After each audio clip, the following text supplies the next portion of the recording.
bidang ora sapa-sapa musuh nanging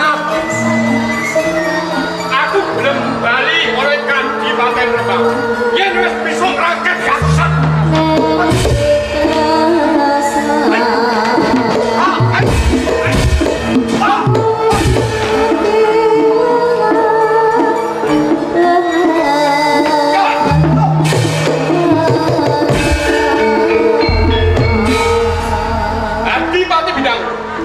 Ojo enak tapi enak lungguh di Grasel Rembang. Iki musuh Kadipaten.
Ompong durante tak ujungnya.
Ratu Suwo. Ngene kowe ngayomi lacak iki lho.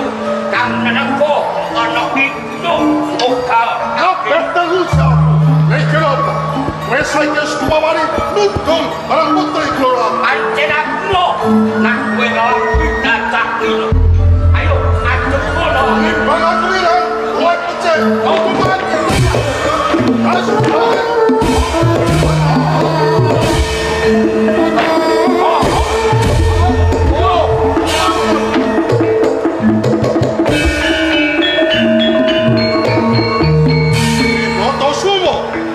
Ratu Suwo, aman kok ya.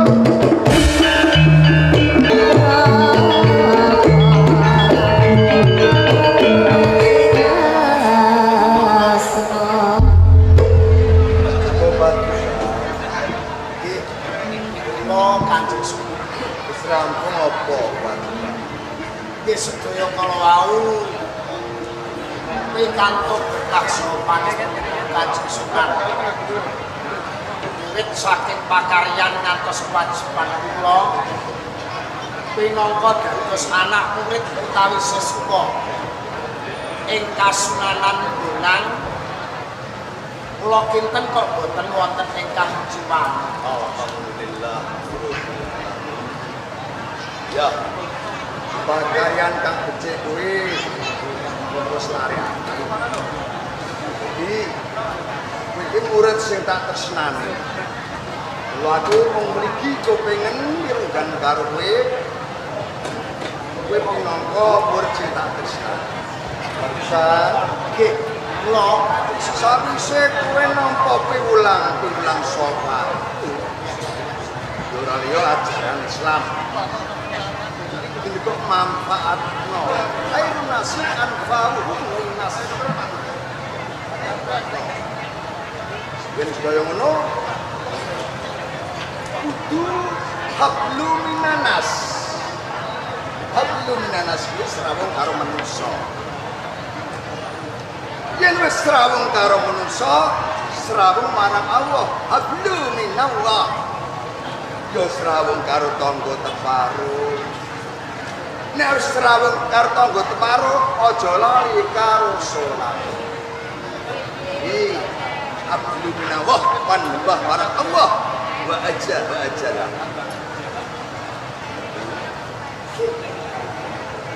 Dadi murid kuwi mat sinamadan tulung tinulung tata krama batu sebab apa wong tumindak tata krama kuwi ngedoake rasa padaku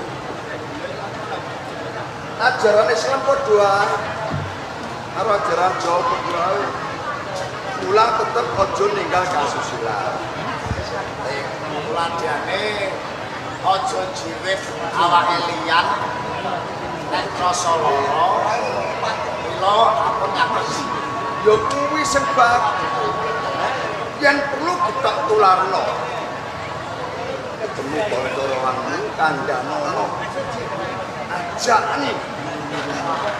nyantri ing Bonang nek aja kepesa boten wong Islam ora kena mesa niku mboten nate maksa lah ikraha din ora kena mesa karena apa menungso mau hak dhewe-dhewe hak wahi wa rusuli perkara hak lan bener itu padha ing pancap lan ing batin itu padha aja nganti gesek yo laire yo batin nek laire kalih batine boten padha niku saged diwacane munafik kok pun sinar kalih lah ora padha ora kena darah yo lairnya batinnya padha di laku secak ngomong secak hati-hati nek dunya pindhane iki diuji marang Allah yen kowe diuji lulus bakal nampa ijazah saka Allah ora bedane karo sekolah nek sekolahmu pinter ujian pinter lulus nampa ijazah. Nuwun sewu Kanjeng Sunan. Kula kok eling. Eling piye? Apa sih jenengan ngendika perkara ujiane menungso? Saged dipunwastani lakone menungso. Menungso niku kebake ngelakon. Jarene tiyang kathah niku sugih nggih coba, larat nggih coba, duwe dhuwit nggih coba, boten duwe dhuwit nggih coba. Niku karepe pripun? Lah ngene. Mergo menungso kuwi nggih tumindak angkara murka. Ya toh, nuruti amarah. Wong Islam ki kudu iso ngendhaleni amarahe. Nafsu dikendhaleni. Nadan ke pojok ing kanan. Nek tetep kudu saka Allah. Allah bakal paring dawe Allah piye? Ud'uni istajib lakum. Ingsun bakal paring marang sira. Mbok asibat cekan Allah.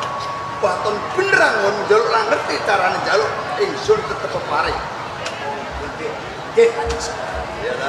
Assalamualaikum. Waalaikumsalam.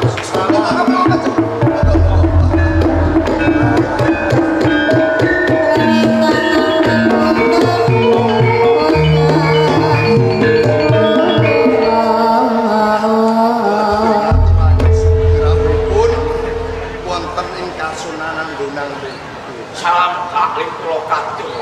Nggih kula tampi gawa sesami-sami. Lepat nyuwun pangapunten sowan kula wonten ing Kasunanan Gunung boten atur cecala langkung Boten menapa-menapa. Rama Bonang kepareng kula bloko. Wonten menapa? Sakmenika Rembang kalih binangun tuwuh perang.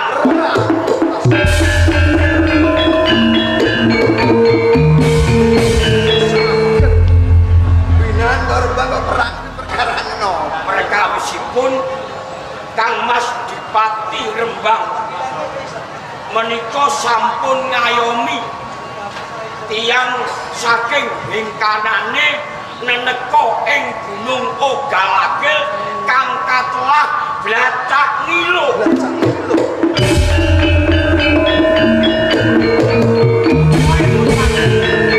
Boten terima sak temah kula dipun perangi. Kula kawon.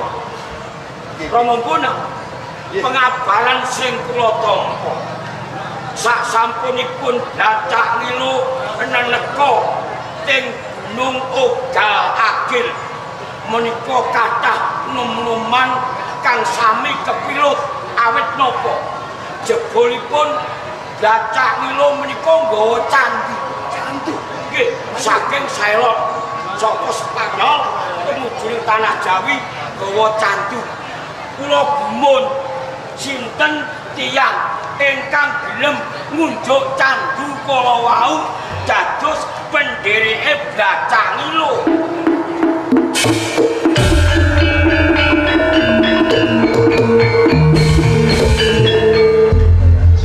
Dapat saking menika kula nyuwun pitulung kalih Rama Bonang lajeng kados pundi Blacak Ngilo boten dodro anggenipun nyebar candu wonten ing Gunung Ogalagil. Ngoten nggih. Aja kados pundi kula mapan wonten wonten Rembang. Nggih, Kula tetep ndelek kawit-kawit. matur Mila kula sagahi. sagah yen sagah monggo Rembang kalih murid Joko Padusan kula kuatos ing binangun Mesir Kedah kula kalih ngapun wonten ing binangun. Monggo dherekaken. Assalamualaikum.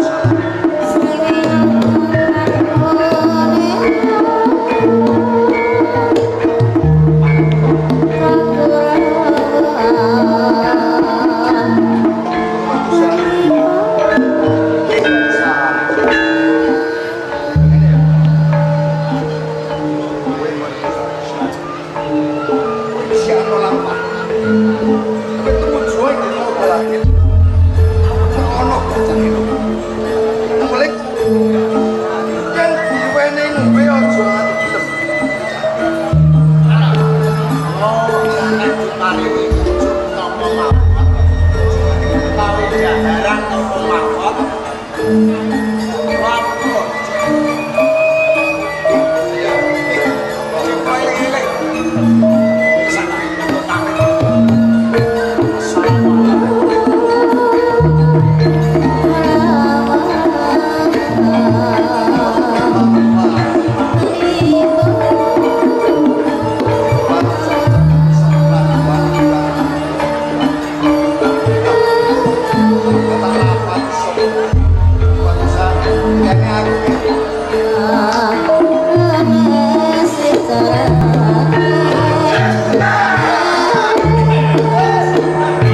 ngrasakno jatuh. Aku tak takon karo kowe le. Jawaban sing jujur. Kowe melu aku do seneng apa ora? Walah banget. Kula seneng banget kakek. Do seneng apa ora? Seneng. Urip iki aja digawe ribet. Ngene ora oleh. Ngene ora oleh. Lho. Ya wong urip panggrame seneng sithik ora oleh. Nek kowe iki do melu aku. Kowe sepisan kowe do tak warai ngelmu jatuh dipuasa ora tegas. Iya ta ora? Oke. Tak warai ngelmu miber tanpa lar, nyelentek tanpa sotang. Ana ta ora wong sing apian kaya gurumu aku? Nggih boten enten. Sing apik niku namung panjenengan. Lah, iki kowe jek saben dina tak senengno. Nggih. Kowe tak wene candu. Nek bar ngombe candu seneng ta ora? Wah, nggih seneng. Seneng ta ora? Nggih seneng. Ya Iki ngrasakno candune sampean. urip seneng kok dilarang. Mulane le kowe nek isih do ngakoni aku dan cah milo iki gurumu. Kowe urip tak warai sing kepenak. Besok nek kowe duwe bojo kok kelakon duwe anak. Nek cilik ben disusoni mboke. Nek gede aja mbok ombeni susu. Lah ngombene napa niku? Ombeni arah. Tak warai urip sing bener. Tak warai urip sing bener. Sebab apa? Jajal sawang cah saiki. Wong ki angger diombeni susu terus uripe ngingah. Ngingah ngalaman. Oh, ngaleman. Ngingah ini.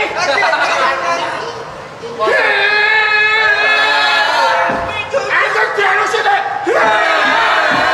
Niku sing ngombene susu nggih. Anak ngono iku somben kowe.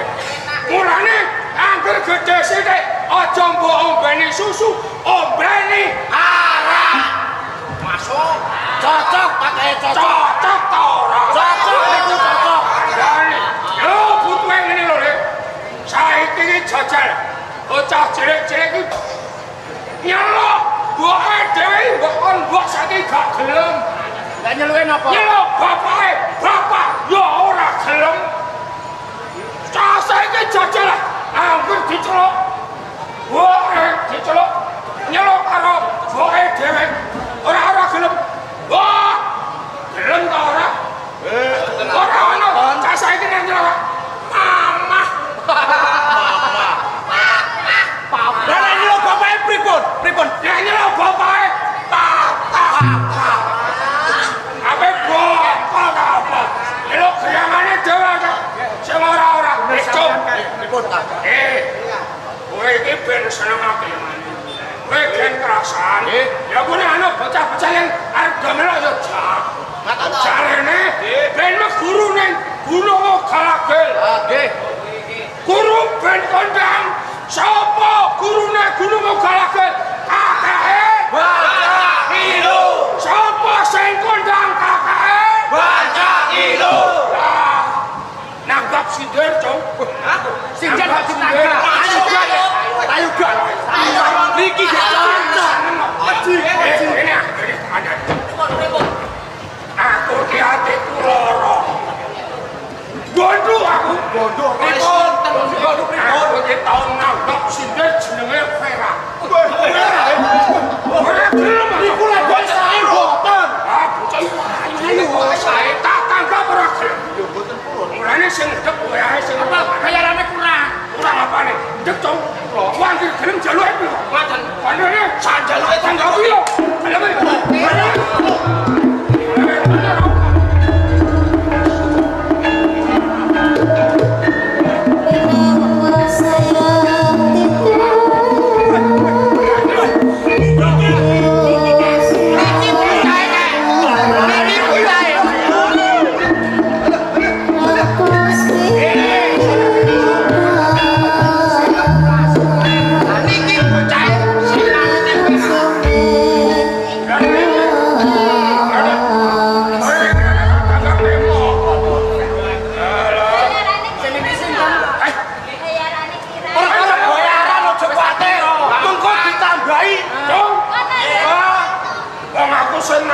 Nggih. Lah yang tak mesose. Ayo, 10 ora. 10 ora. Ah. Sami.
Apa iki cak kok jare Dios ditukono. Are piye iki lho? Apa ya lek tanduk jare Dios. Yo godril. Godril jare. Yo. Pokoke sing penak-penak, Pak.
Sinten iki? Sing ngerti sapa? Mlebu ra kula nuwun. Mlebu mewong era. Ya aku pengen sing jublek. Hae. Mau muni piye? Aku mlebu aku kandhane assalamualaikum. Siji ora sesmau. Soal sapa sing dikono? Nduk kene ora tau hukum soal. Soal kok dikomira. Piye terusan? Ora perlu dikom sore. Mas. Mlebu mae wong iku lumrahe kula nuwun. Dadi umpama aku mlebu ning gone kene, aku kudu kula nuwun. Bener.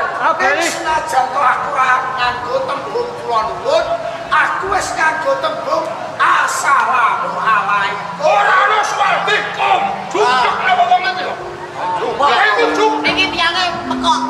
Kene iki ora tau ngepom soal. Ana soal dikom. Kok soal Lho mergo kapitayanku. Iki nek aku arep mertamu ning gone liyan, nek aku lu salam kuwi wajib, dene kowe nek mangsuli iki sunah. Kalian. Kowe nek mlebu iki kudu kula nuwun. Iki nang omahku. Kula nuwun.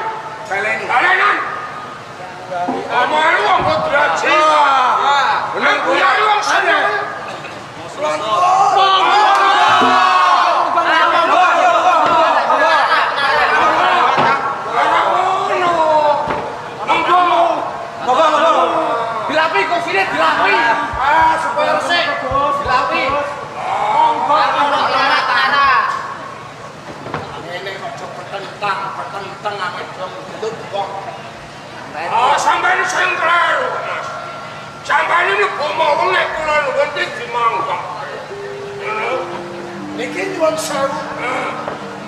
Lah kotan kemawon jujur. Beres-beres boten tedeng aling-aling. Tiyang ingkang naminipun Blancah Kilo. Madosi Tiyang ingkang naminipun Blancah Kilo. Cah. Gurumu terkenal. Ana wong golek iki. Gurumu ora jatuh ora golek. Mas, mantep bongke. Kula niki sing nami Blancah Kilo. Oh, dadi sampean. Ana Sing jeneng Blancah Kilo niku. Nggih, niki genahipun. Ngantos kula dumugi wonten ing Gunung Ogalagil. Mergo kula sepisan pancen kula nampa dawuh. Sing ping pindhone kula nanjeno jebul kok bener. Nek sampean iku nglumpukake bocah nom-nom, sampean blondro kanggo cantu, sampean ngombeni arak, sampean jak seneng-seneng ngeten iki. Mas. Sampeyan kok ngarani kula nglumpukne sampean ora. Lah niki nyatane. Lho, bocah niki aku ora nglumpukne niki nglumpuk dhewe. Lah iya ya, Cak. Lho, ta ora Senajan iki kok dhewe nek nonton jodo tenggone Gunung Ogalagil ana paguran napa dumugi mriki. Ayo nek rasakan ke bocah-bocah niki. Iya apa ora, Cak? Saya niki mau sampean nganakake bahagian tayub. Tayub niku maksiat. Jare sapa to? Tayub maksiat. Apa jangene apa? Maksiat. Niki mriki sampean do mabuk, do mendem, malah do senggol-senggolan, do ngambung karo jawane. Wong seneng kok, Mas. Senengane bocah-bocah niku nggih do ngoten niku. Kula nggih kula turuti. Nggih do krasan melu. Sampeyan kok terus mriki niki ajeng napa? Kula niku dikongkon kalih guru kula. Gurune sampeyan sinten? Kula niku murite Kanjeng Sunan Bonang nggih Madun. Oh, iya. Mriki Bonang. Nggih. Kula pun krungu. Bonang niku. Nggih, Bonang niku jare sing ulang-ulang boten nggih Bonang niku. Ya, Cak. Kok saniki ngeten mawon. Mergo sampean karo bocah-bocah sampean. Iki siji pun nerak marang negara, loro sampean pun nerak marang agama. Sampean kudu sumingkir saka ing Gunung Ogalagil. Cak, kesuwen.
Ini sampai ini pulau tunggale pirang-pirang.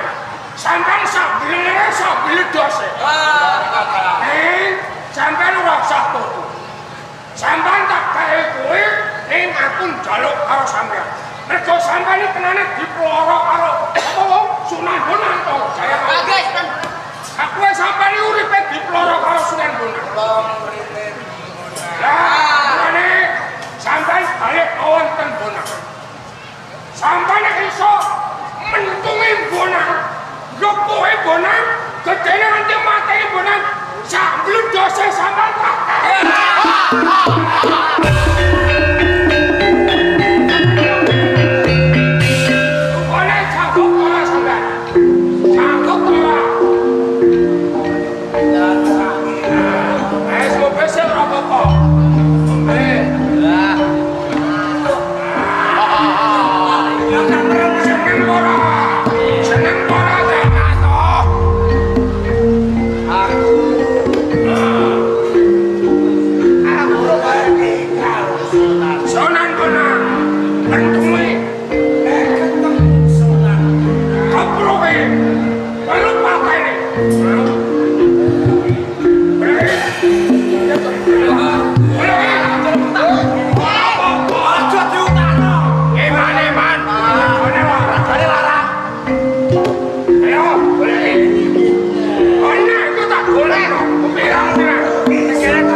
Yo, nyanji ibamu aku ora ngerti.